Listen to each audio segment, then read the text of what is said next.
In the next hour, the hottest cars from the show. Ford's brand new Mondeo gets the Driven 100 treatment. The TV debuts of the all-new Lotus Elise, Aston Martin's Vanquish and the Renault Clio V6. And with the Mini dead, is it all over for Rover?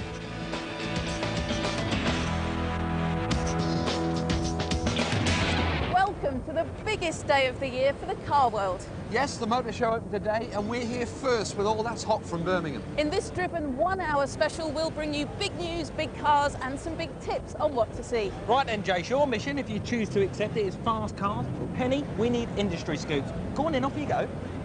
That leaves me with the dancing girls and the free champagne. Right, first stop has to be the Ferrari stand. Always a crowd puller at the Motor Show. Super expensive, super exclusive and super glamorous. Don't you just love them? When Ford snapped up Aston Martin, they wanted to create a British Ferrari, and they're banking on their next model to do the job. It's so new, it's not even here. But Jason's tracked one down, so for the first time ever on British television, the future of Aston Martin.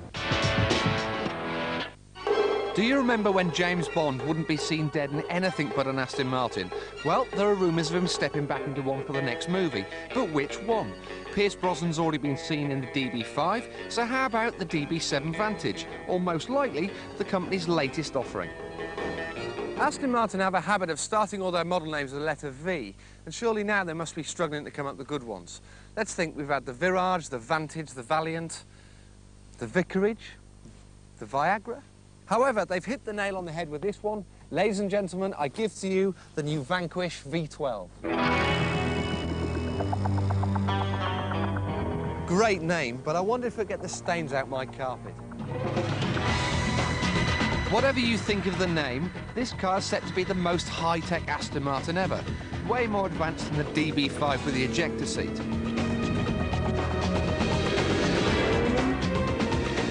This is the car that parent company Ford will be using as a technology showcase for future models. This should be available late next year, just in time for Bond's next outing.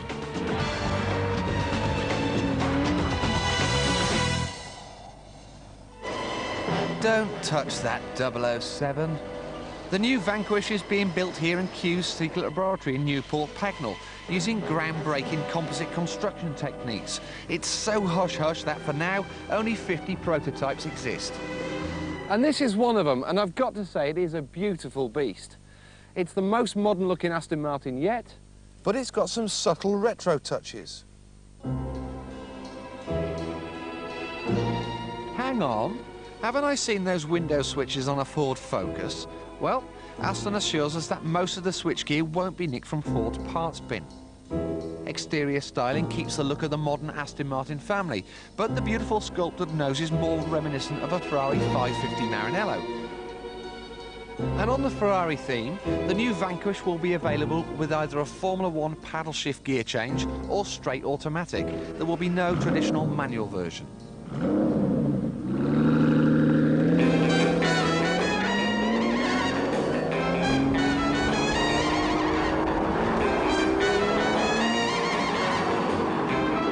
The engine might be smooth, but this car should be scary to drive.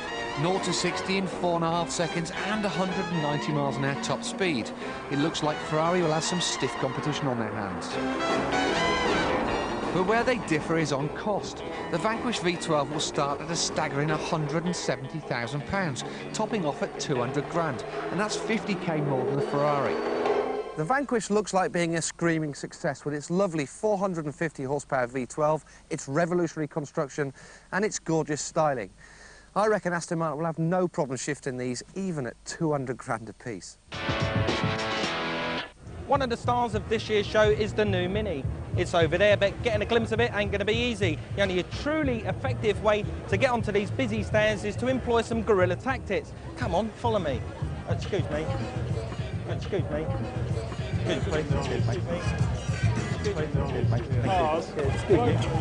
Lucky for you lot, we've done all the hard work, so sit back, relax and enjoy the hottest cars from the show.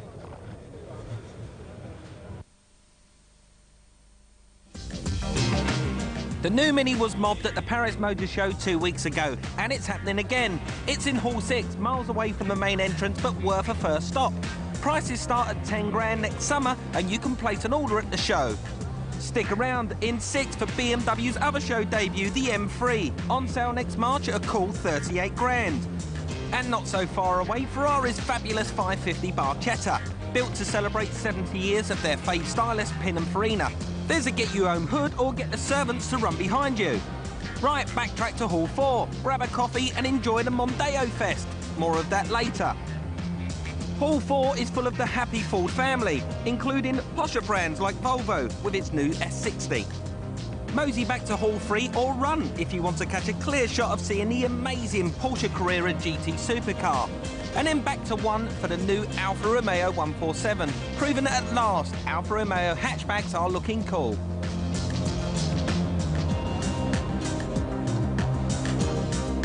Full details of the show, prices, admission times and highlights are all on our website, plus hot from Italy, a road test of Alfa Romeo's sexy 147. It's all on 4car.co.uk. Well, they're all here, Ford, Honda, Skoda, Reliant, Subaru, Toyota, but there's one company missing, Rover.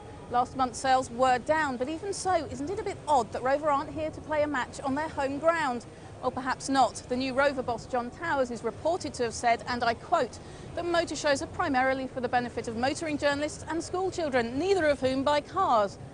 So what is going on under the cover at Rover? Well, I was let into a bit of a secret. In the post-war years, to own a Rover became more and more a desirable objective. Once a driver had owned a Rover, it raised his appreciation of what pleasure and satisfaction such a good car could give. Ah, the halcyon days of Rover's golden era. But back to the present, and owning a Rover is seemingly not what it was. The beleaguered British company, bought and sold by BMW, has just waved goodbye to the Mini and rebranded itself MG Rover, banking that the MG name still has an attractive image. But it's going to need a damn good product to back it up. And the man charged with pulling off this minor miracle is former Driven presenter, the genius behind the Lotus Esprit and the McLaren F1 road car. Peter Stevens is the new head of design at MG Rover, and he's let Driven into the secret design studio that houses a car that could be the answer to all the company's problems. So what's under the dust sheet, Peter? Whoa, there's no way that we're going to show you. No. Peter has to be careful about what he says, so we've added some useful subtitles to tell you what we think. Well, it's cool. There's a car under there. There, I've given it away. The stance of it is going to be pretty dramatic. It's going to be quite ground-hugging. It's going to have serious wheels and tyres. It's going to have some aerodynamic development on it, but that isn't going to be what I'd call surface entertainment. You know, I believe that if you're doing aero bits, you should only do those because they add to the performance of the car. We'd like to do very dramatic sports cars. I mean, one of the things we're doing is going to Le Mans in 2001, and that's the kind of pinnacle of where we would imagine ourselves being with sports cars. So we'll step down a little bit from that for production ones, but not a lot, I hope. MG's have got to have what I call outside lane credibility. I think they've got to be able to take their place in the fast lane along with the kind of marques which see it as their right to be out there. I mean, this car is going to demonstrate that really well, that suddenly we've had an opportunity to do the kind of cars that we passionately believe in. Well, it all sounds very exciting, Peter, but even BMW couldn't make Rover work. So can new owners Phoenix carry out their pledge to keep Rover a volume manufacturer? We asked Dr. Chris Brady, a Rover expert, to rate their chances. Rover's strategy with MG, I think, is very sound. What they're going to do is they're going to boost up the engines. They've got a terrific design team in place. They're going to really work to push the MG mark. Whether Rover will live or die is the question that everybody wants to know. The reality of the fact is that once BMW sold Rover, Rover died as the way in which we always know it. It can only now be a niche market and an MG. That's all that's left. So whether it'll live or die, it's going to die. This whole exercise that we're involved with is tremendously important to Rover. It's a fascinating experiment to see if we can make a medium-sized car company successful. And I think we can, but I'm sure we can.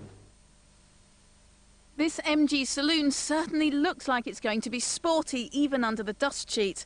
But is it enough to save MG Rover? We hope so, but only time will tell. Rover isn't the only company to go down the niche manufacturing route. It's a buzzword at the moment, and in the face of the consolidation that's gone on over the last few years, maybe the only hope is for small and medium-sized car manufacturers.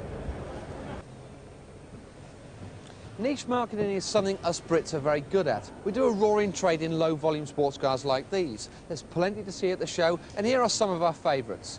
After several show outings, the new Jensen SB8 is finally being delivered to its first owners, alongside the soft top, a new coupe. The intense motorbike engine Strathcarron SC is aimed at track day fans. And good grief, a new Morgan with a BMW engine is nothing sacred. But one maker's top of the independent tree, and they always manage to whip up a new car or two for the show. Sussed it yet? Ah, Blackpool, the Riviera of the Northwest and home to TVR, founded by Trevor Wilkinson in 1947. TVR hand makes supercar alternatives, popular with rugby club maniacs or the seriously hardcore. This is their prototype Tamora, an entry-level car which will be built to replace the Griffith, but it won't be ready until next spring. Until then, you'll have to make do with this year's cars. Let's take a ride.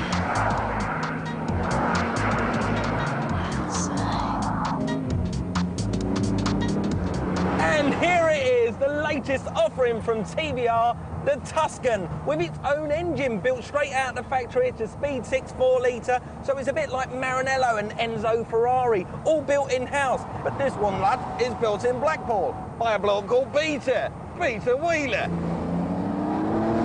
TVR have raised the price of the Tuscan by £9 to just under 50. These days, that's brave. Their reasoning, you now get sports suspension, aircon and a digital radio as standard.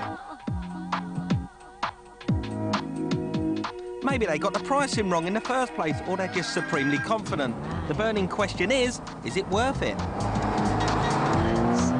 The Tuscan is lightweight with a huge amount of power, and there's no driver's aid whatsoever. No electronic gizmos, no traction control, no ABS. In fact, the only driver's aid they say you need is a progressive chassis. So this car has got 360 brake horsepower screaming through the rear wheels, which means it could be fun for some, but absolutely lethal for others. All right, so the TVR Tuscan does crash and bang over bumps a little bit. In fact, running over a Rizzler feels like you just run over a sheep. But what do you expect? This is a race car for the road.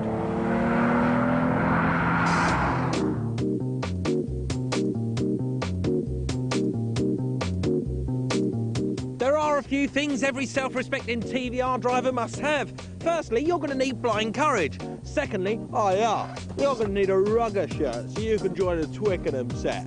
And thirdly, you're going to need a hairdryer so you can blow dry the tarmac in front of you if it's a wet day. TVR say they plan to take on the likes of Jaguar, but I don't think that's realistic. This is a hand-built bare essentials, high-maintenance sports car, not really suitable for everyday use. It's one for the enthusiast.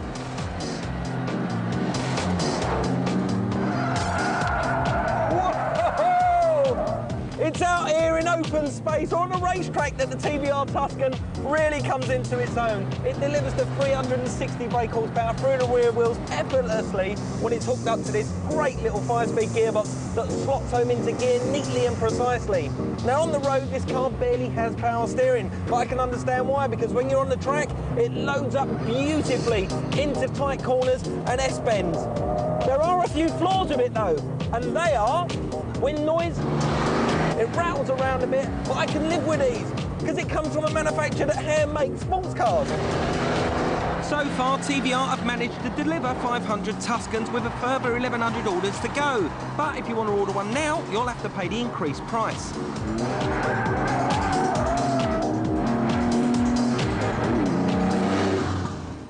The TVR Tuscan is a true British creation. It's a pint as opposed to a cocktail. It's raw, eccentric and overconfident, if a little rough around the edges, which I suppose is a fair representation of what we do well. But is it worth nearly 50 grand of my money? Well, I think so, but I still have another problem with it. How can it compete with names like Lamborghini, Porsche, Ferrari, when the brand name and badge TVR actually stand for Trevor?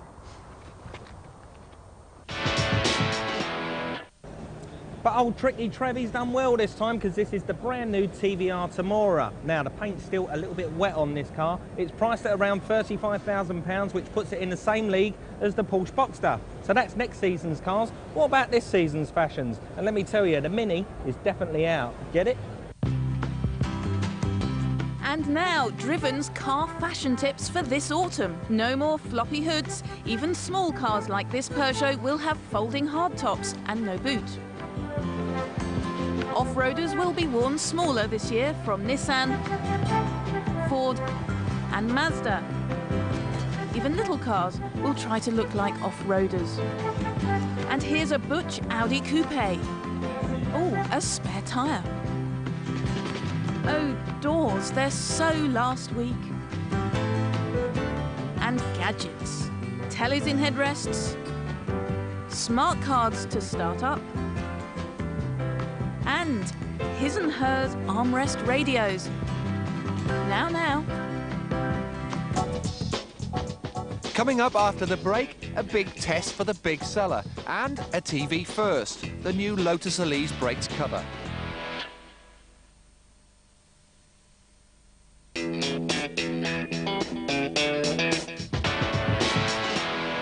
Hey Mike, this fame stuff's great now. I've had tea with Craig from Big Brother, Prime Minister said hello, it's just fantastic. Oi, I've been working hard. And I've got friends too, you know. All right. Are you Jason? Yeah, I am, Can yeah. I have your Of course you can. What's your name? Celeste. Yeah, this will do us, pal. Cheers, lovely. Jace, have you met the Olympic gold medal rowing team? Next up, the Driven 100.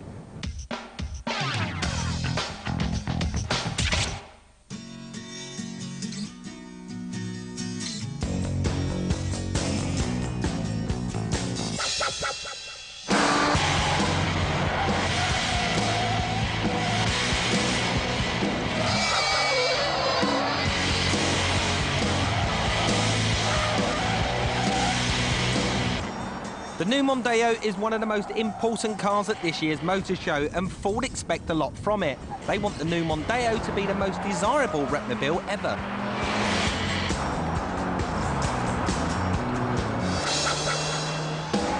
If they're going to achieve that, they're going to have to beat the likes of the stylish Peugeot 406. Whoa! Now a bit long in the tooth, but once drooled over in little chef car parks nationwide.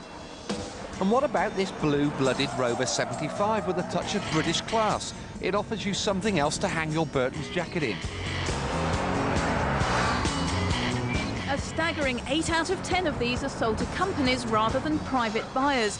And this week's Driven 100 tests are specially tailored to the rep set. Later, we'll be rating overtaking ability and ride quality. And then it's crunch time in our desirability test. What will a gaggle of company car drivers make of the new Mondeo? But first, what are they like behind the wheel?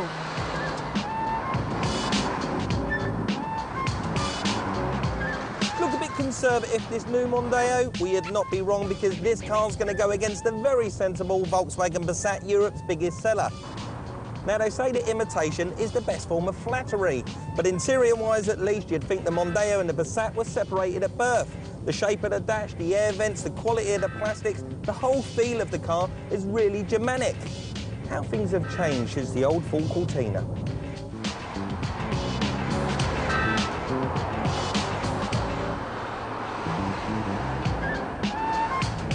Well, the Peugeot 406 hasn't changed much in 4 years, apart from a few tweaks at the front and at the rear. It used to be the car that set the standards that other executive saloons were judged by, but now it's beginning to show its age on the outside, and on the inside, it's just plain dull. Hard-wearing black plastic abounds, but for a car that's going to take an awful lot of knocks, ferrying you up and down the motorway, helping you to reach your sales targets, maybe that's not such a bad thing.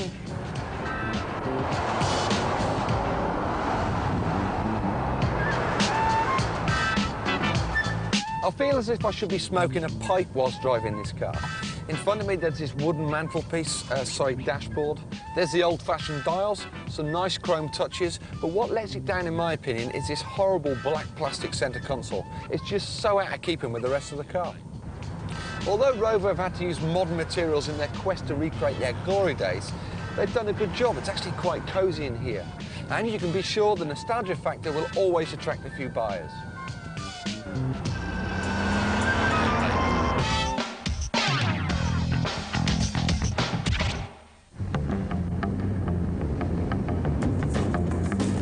Sorry, can't stop and talk. Got a boot full of carpet samples. Presentation Bradford, 4 o'clock.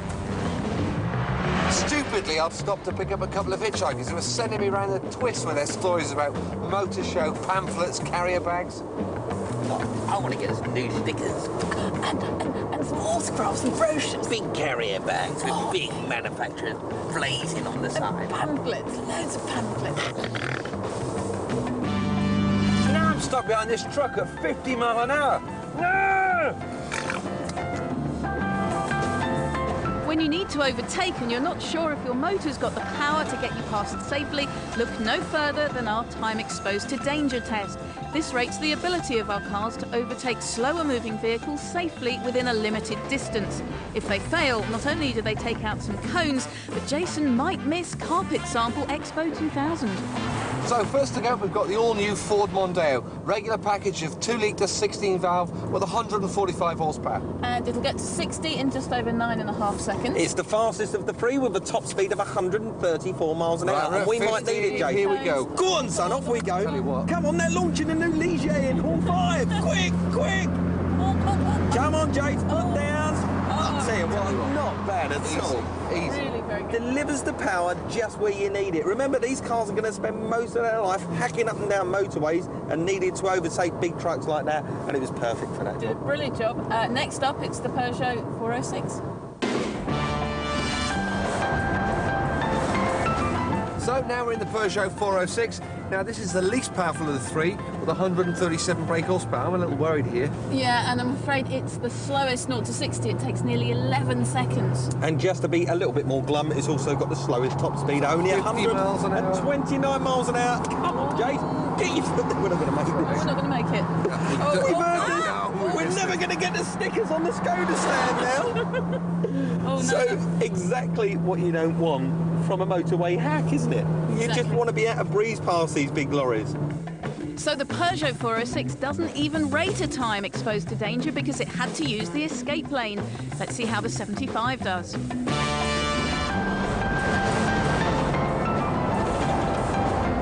So last of the three cars in our test is the Rover 75. Now this is a 6-cylinder 2-litre engine, got the most power of the bunch at 148 brake horsepower. It's also got the best acceleration 0 to 60 in 9.5 seconds. And we're going to need all of this as we go into the cones. Top speed 130 miles an hour. Come on, Jason! Close. I've heard this! Pamphlets all right. Get there quick!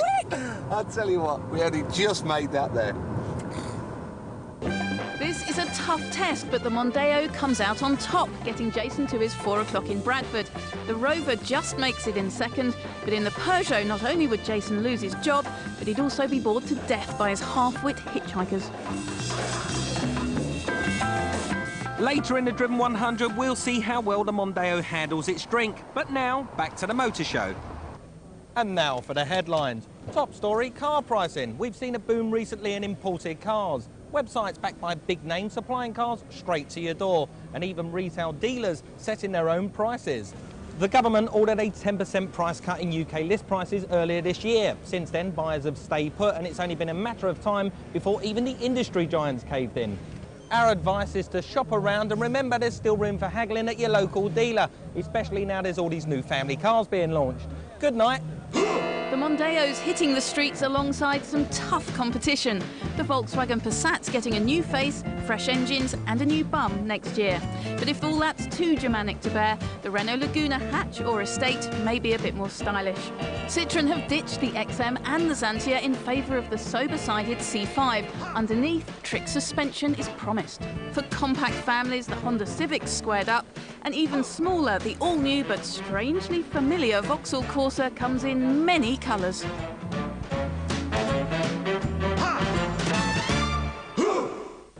So with all this new stuff coming soon, the last thing that dealers want is old stuff clogging up their car showrooms. So if you want to buy a new car at a knockdown price that's ready to roll, then look for the stuff that isn't here or on its last run out. It may not impress your neighbours, but I guarantee you'll get a car that's dripping with optional extras and at a bargain price. Are you ready?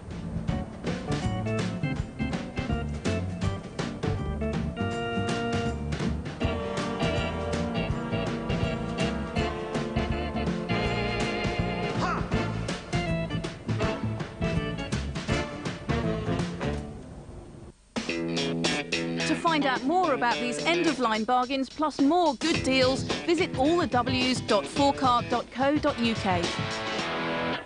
Lotus always manage to throw a few surprises at the motor show, and this time they surpassed themselves.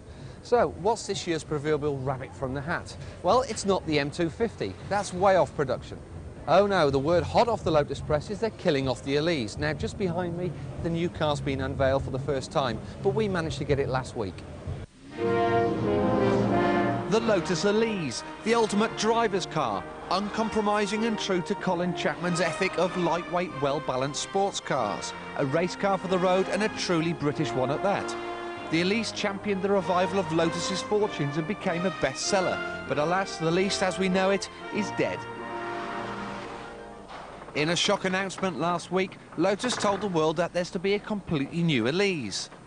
Now we're driven are prepared to go to any length to get you the latest spy shots. But this time we didn't have to go undercover because Lotus led us through the front gates and we were the first press to see the new car. Featuring an all-new body, a more powerful engine and a tweaked chassis, the new Elise will go on sale next month at a price of £22,995. Gone are the curvy lines of the old car. Instead, a much more aggressive stance. A lowered front and fatter rear to fit around the bigger back wheels. But the order books were full for the old car, so come on, Lotus. If it's not broke, then why fix it? Well, the old Elise has certainly been a very successful car for us. But things don't stand still, and our engineers have been at work on new developments for cars over the last 4 or 5 years. And we felt it was time to pull them all into one place and make an even more exciting car for our customers. This new Elise is again powered by the Rover 1.8 K-Series engine. Power rises to 120 horsepower, which when coupled to the new close ratio gearbox gives a 0 to 60 time in 5.7 seconds. The new design aims to make the Elise easier to live with. A wider rear end gives a little more boot space, and the sills have been lowered for easier access. The cabin is luxurious by Lotus standards, and at last it's got custom-made switchgear, not a Peugeot part in sight. But there could be a twist to this tale. You see, Vauxhall have just released a small two-seater sports car, and who developed the VX220 and even built it? Lotus, of course. So are Lotus trying to pull a fast one? We believe that the Vauxhall and the Elise are very different cars. The number of components shared is incredibly small. In fact, the main thing is the difference is they carried different powertrains, different gearboxes, different styling, different interiors, and indeed, most importantly, different driving characteristics. We'll let you know if that's true when we get to drive it. But for now, here's a strange fact. For the first time ever, a sporty Vauxhall has got the same price tag as a Lotus. The Elise is dead. Long live the Elise. After the break, Jason gets excited about a Renault Clio, and in the Driven 100, which of our company cars will be king of the office car park?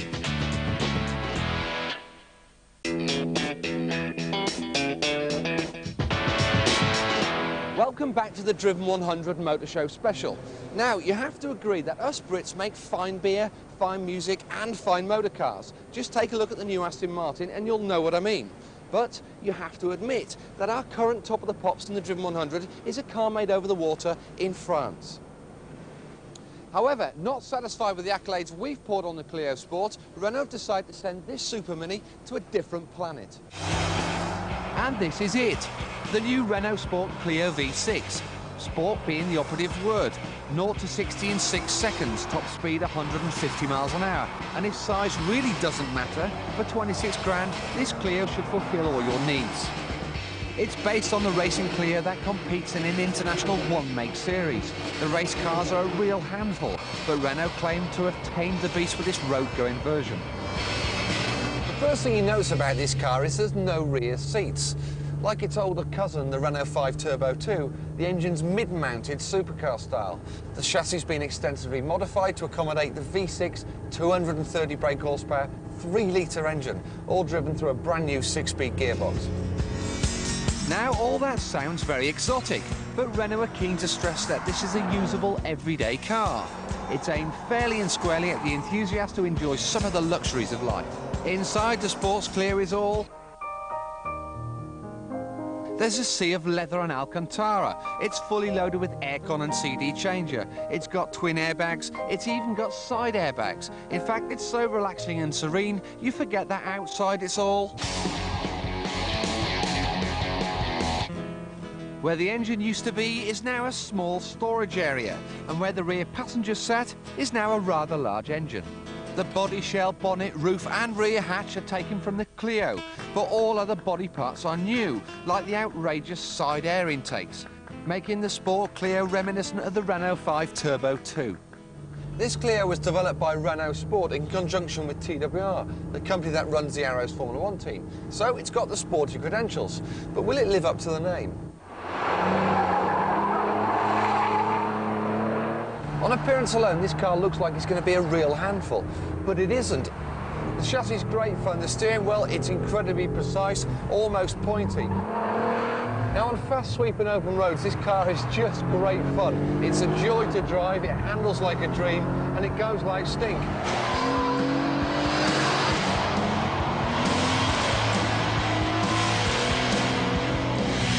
The racing Clio is an absolute hooligan, and Renault have done a fine job in transforming it into this pocket supercar. It's got everything you need, apart from the boot space, of course. Originally, the Sport Clio was destined to have an extra 30 horsepower and weigh 300 kilograms less. It's a pity they never stuck to that. However, it was also going to cost you another 5 grand. So, at £26,000, I reckon you'd be hard-pushed to find anything that can match its performance and its looks. It's absolutely wild.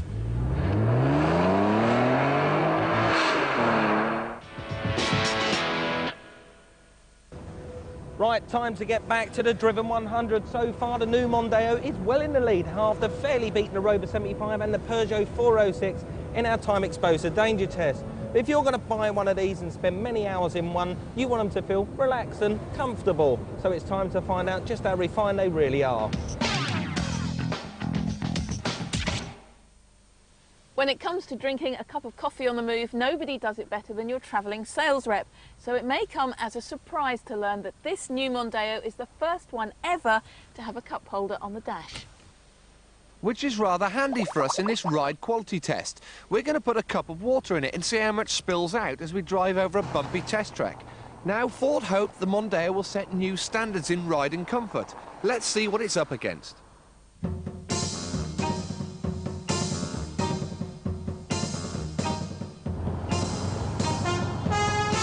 So we're in the Rover 75, we've got our beaker of water, our simulated cappuccino. Mike's going to tell us in the back how it feels, and Jason... I'm going to get a wet leg, I think. I think so. And we're going to drive at 20 miles an hour over a fairly bumpy surface. That's all right, isn't it? Don't even notice it in the back here. I tell you, I'm really comfy here. Yeah. I've got plenty of room, plenty of elbow room. Very nice. Now we're going to hit the slightly bumpier surface at 20 miles an hour. Oh dear. Oh, there's the water. Oh, it's coming out. There's the water. Oh, Jason, you're going to get soaked. This is very good. It's like sitting on the corner of a washing machine. I've really been rattled around in the back. I quite enjoyed the vibrations, but I must admit I'm a bit damp now. I'm not happy with that. I've got the short straw here, haven't I? Yeah.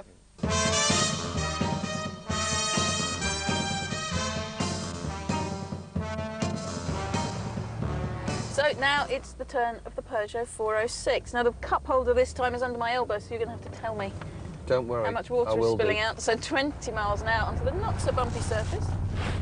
It's quite good. I'm comfy Feels here, like a mate. nice What about ride. you? The only thing is I feel a bit high. Was it like in the back? Yeah. Well, it's not bad at all. I haven't got the right support under the leg, and yet again, it's a bench seat only built for two, although you can sit in the middle here.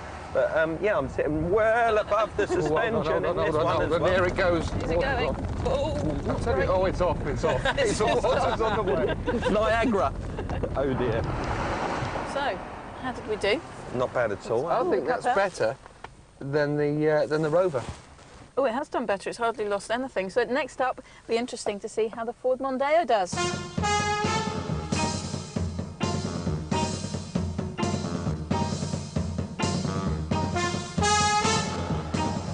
Now, Ford have promised improved ride quality, so we'll just have to see if it really is improved. So here we go, 20 miles an hour. Can I just say, guys, at the free, I've got absolutely acres of space in the back. I'm being supported in all the right places. Yet again, the seat is only built for two, like the other two cars, but you can get free in quite comfortably. Here we go, here's the bumpy stuff.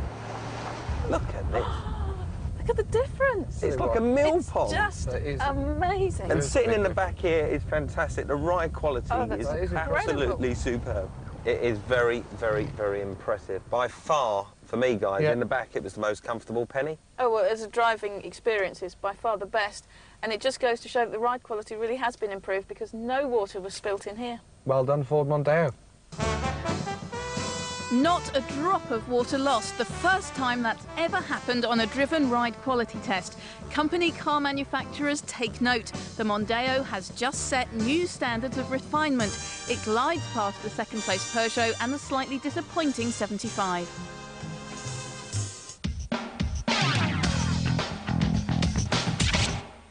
In the daily battle for motorway supremacy, there's only one thing that's really important to company car drivers, and that's prestige. So which one of these three repmobiles would you feel happy to be seen eating your service station sausage roll-in? Well, these are the people to ask. A whole business complex full of the kind of employees that'll be taking these cars to expos and trade fairs nationwide. And what better way to find out whether Ford really have made the new Mondeo a truly desirable car? The options list may be as long as your arm, but does the blue oval badge really have enough charisma to lord it up against the Parisian charm of the Peugeot or the period feel of the Rover? Well, let's find out. Come on in, you lot, dig in, have a good look round. Have a look round.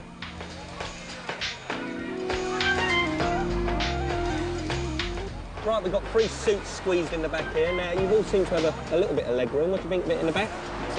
Bigger than the other three. I mean, we've got a lot more headroom. A lot more headroom, 6 quarters. Yeah. Enough headroom, so... Comfort. It's not bad. I mean, considering it's really squashed in, it's still quite comfy. I personally have never been an actual Ford fan. I'm a Rover person, to be honest, but I must be honest, Ford have definitely come up with, I think, a winner on this particular model. I feel the trim and the comfort factor is better in the Rover, but I'll still give this a yes for Ford. First impressions. Very smart, nice trim. You like the styling? Yeah, very nice. You do really like this car, don't you? I must admit, I am sold on the Rover. If I'm looking at something practical, family, having children with you when you're travelling, I think this is brilliant. You've got everything in there. Yeah, bar the WC, everything else is there. Birmingham folk love Rovers. So what do you think? Not so bad on the interior. I'm disappointed in the car itself because it's too much like 405. It's just not very nice, really. It's about as inspiring as a wet day in Birmingham. The image compared to the other two look a bit more modern. This is the same as it's always been. Yeah. So please, can we have a new Peugeot 406? Yeah. Great. A 407. So the average company car buyer has had a good look round all three of our cars, but which one are they going to vote for? Well, let's find out. Run around now. Come on, they're all going to come Fords to of my you. Ford Mondeo, obviously. Oh, this is tight, James. Yeah, hold on. How many more? 4, 5, 6, 7, 8, 11. How many you, Pen? Well, hang on, give me a chance to count them all up. Just the one. And I've got 14. So new design, new edge, and a new prestige badge, because Ford wins it on desirability. To vote in the Driven 100, log on to 4car.co.uk. We'll be announcing the Viewers' Car of 2000 on next week's show. The Motor Show is car heaven. All these shiny new cars, lower prices and great variety to choose from. But behind all this glitz, the world's motor industry is going through its biggest ever shakedown. good news for you. Just an egg, please, Ant. Okay, there you go, Jason. Thanks. Well, we're not sure, and to find out why, Penny wants us to play a game. OK, time for a game of Spot the Difference. Take this Skoda Octavia and this Audi A3, one very desirable and one not so chic. The superficial differences are obvious. Different badges, different body shapes and, of course, different prices. A whopping £4,000, in fact. But did you know that this Skoda and this Audi are essentially the same car? The reason for this is that there are fewer car makers. In the last few years, bigger car companies have been busy gobbling up smaller ones to increase their stake in the market.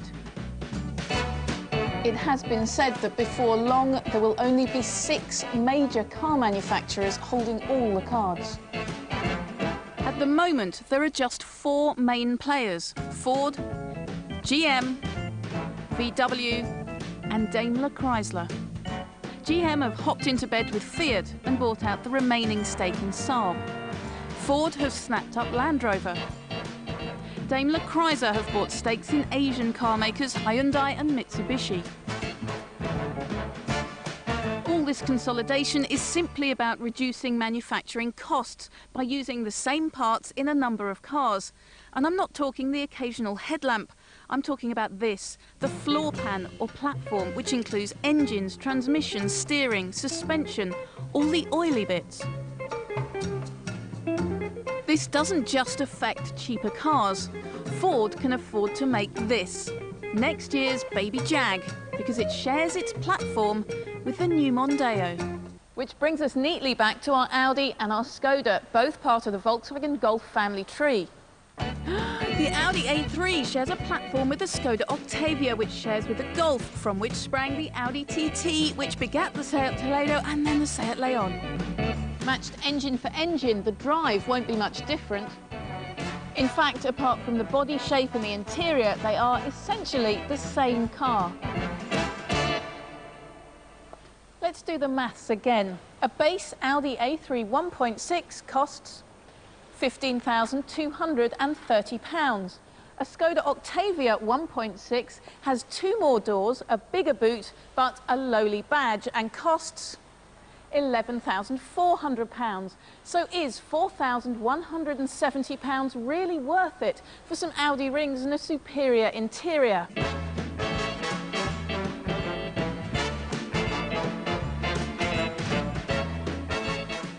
So our advice to you is to learn your car family trees to avoid paying over the odds. And one more thing, if you think we've been ripped off with high car prices up till now, the pricing policies of 6 global car companies just doesn't bear thinking about. Cartel, anyone? Now for the results of the Driven 100. So we've seen what's on offer inside the motor show, but now on the outside we're going to make up our minds with our 3 executive saloons in the Driven 100, and we're going to start with the Peugeot and drivability. Yeah, I was thoroughly underwhelmed by this car. It wasn't exciting, it wasn't memorable, there was nothing about it that I particularly liked. I couldn't even get comfortable in it. So I think a fairly low score. I would go for 16. OK. Well, on to the next one. On to the Ford. Now, hang on to your hats, because here comes a bold statement. This is the best Ford we've ever driven, so it scores accordingly. 19. Yeah. That's until the 2.5-litre V6 comes out, and it might get a 20. Yeah. The Rover may look like a car your granddad might drive, but it really impressed us. It's actually a very good car. I think it's a very well-kept secret that how good this car is to drive. So I think it's probably somewhere between the 2. It needs a good 18. score. I think 18. Yeah, I think 18. Fair enough. So how desirable is the Peugeot? Well, let's just move straight on then to the Exactly. because it isn't desirable. Look how many reps chose it in our desirability test. Count them. 1. It scored 13. Now the Mondeo. I think this is going to have the success that the Focus had when it replaced the Escort, and I think everybody that sees this car is suddenly going to sit up and listen and look and actually want one. It gets the popular vote with a fanatical 19. And the retro Rover? It proved popular in Brum despite its pipe and slippers image, but we look forward to a hot MG version coming soon. It gets 19. Practicality, and the Peugeot's big on space but short on doors. Without a hatchback, it scores 17. But the 5-door Mondeo... Look, it's got a huge, huge amount of space in the back where you can fit 5 adults very comfortably, as we see earlier in desirability. But the boot It's is enormous. big enough for 2 very athletically built presenters, I'm sure. That'd be us then. No, that'd be me.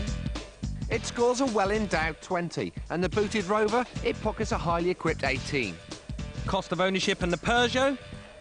£19,820. A hell of a lot of money for a car that's so bland. With a cost per mile of 53.5p, it scores a middle-of-the-road 16. The Mondeo is so new it hasn't got a cost per mile figure yet, but Ford have promised it's going to be even cheaper to run than the old one. And with lots of extras as standard, it gets a well-packaged 19. Even with recent price cuts, the Rover's cost of ownership's still the worst here. At 56.6 pence per mile, it scores just 15. So it's time to tot up the figures and see which of our company cars will take the prize in this week's Driven 100. In third place and in need of a new image, the Peugeot 406 scores 62. In second place with a solid 70, the Rover 75. But this week's top dog is the new Mondeo and a massive 77. This is a monumental Driven 100. The new Ford Mondeo has got the highest score ever because it's an excellent, affordable, all-round package that suits most people's pockets. We've tried really hard to find fault with this car in all the tests we've done, and we couldn't, and that's exactly why it scored so well across the board. It's new, it's fresh, it's dynamic. It's quite possibly the best Ford ever. Hey, you two spent the weekend together in this new Volvo S60. How far did it go, Pen? About 3,500 miles. Yeah, but you didn't do all of them, and I was stood out in the cold. But it looks like Driven was part of breaking an endurance record in this very car.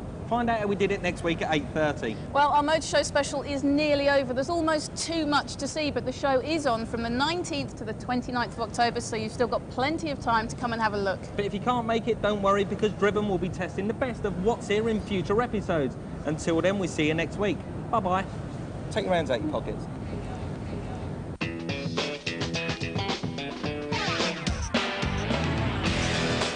Next week, we'll be crowning our car of the series, and Mike sets his sights on the record books.